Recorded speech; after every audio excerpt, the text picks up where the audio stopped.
everyone, my name is Mr. Q, and welcome back to OK Explains History. Today we have a little bit of a different episode for you. It might be a little more opinionated, so if you're not into that sort of thing, we have a whole bunch of other videos that you can go and check out. I'm gonna ask a question.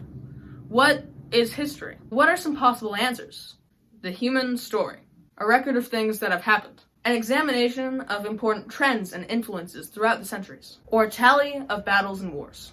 I guess history could be described as all of those things and more. But there's also something else. A big part of history is the stories that haven't been told.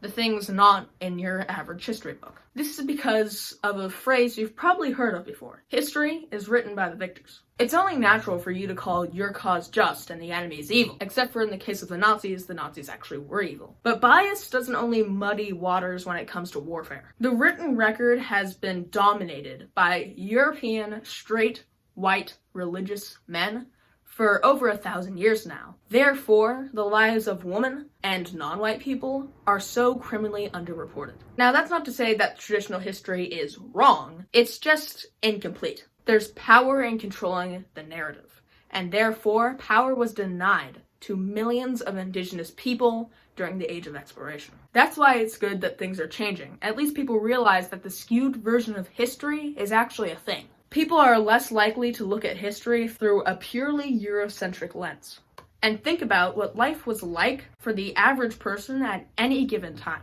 The internet has democratized information, so perhaps it's going to be harder to dictate narratives of people going forward. Or easier to spread big lies. It depends on how you're looking at it.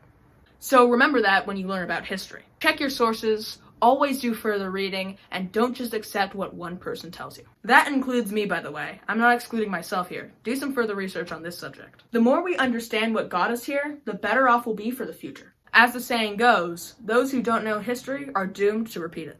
Thank you for watching, everyone. Remember to like, share, subscribe, and have an excellent day. I'll see you next time.